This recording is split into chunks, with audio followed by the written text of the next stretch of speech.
Let's make sure I'm recording. I need to get a not squeaky chair. Sup nerds, I'm Joshua Talby, and today I am just covered in paint. I've been working on this. Just a fun project.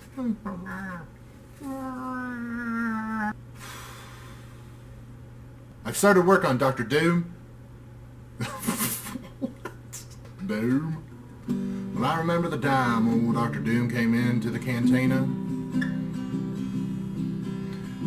He was rolling deep with like 10 or 12 Doom bombs.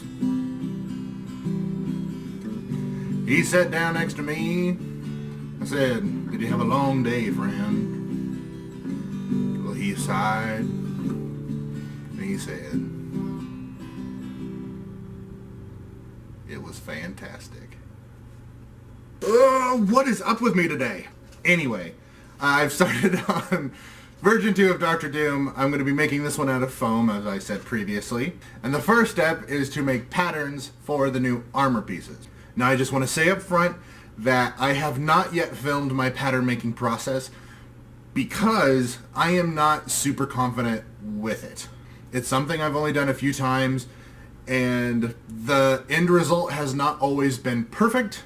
It always requires some sort of after-the-fact changing, modifications, if you will. But this channel is all about learning and watching me not do great, so here we go. The way I do my patterns is a combination of different sort of methods, combinations of stuff I found on YouTube and searching online. So to start off, I'm going to wrap my arm in like a grocery bag. Now, a lot of the sites and a lot of tutorials I've seen previously have said to use like saran wrap. I don't have any saran wrap. Everybody has a ton of grocery bags underneath their sink or in their cupboard, so why not just use what you have? We tape around the wrist and the elbow with duct tape just to make sure that the bag doesn't slide around or fall off while we're doing the rest of the pattern. Once the bag has been secured to my arm, we begin to cover the rest of my arm with duct tape.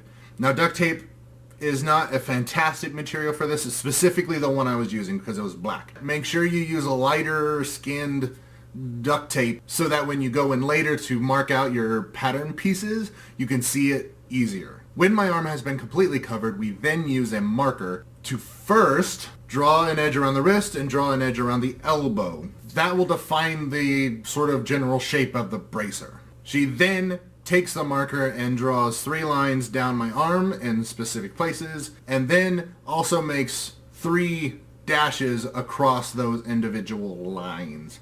Those will end up being registration points so that when I transfer it onto foam and cut them out, I can line the pieces up perfectly. We cut the piece off of my arm following one of those lines going down.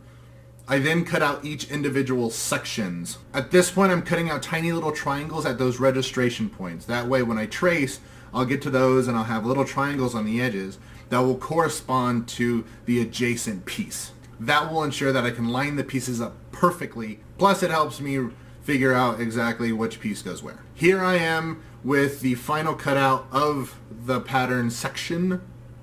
Ugh.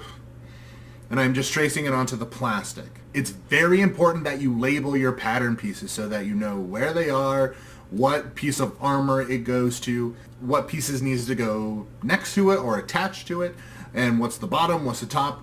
However much you want to label your pattern is up to you, but really the more, the better. Is that even a thing that people say? So at the end of the day, I am left with the 1 plastic piece and 2 foam pieces. They're all labeled and ready to be transferred onto the floor mat foam, the closed cell foam, whatever, which will be next week's video. Next week I will go into the actual construction of the basic bracer, which will then probably get some decorations and some other crazy stuff to make it look like a Dr. Doom thing.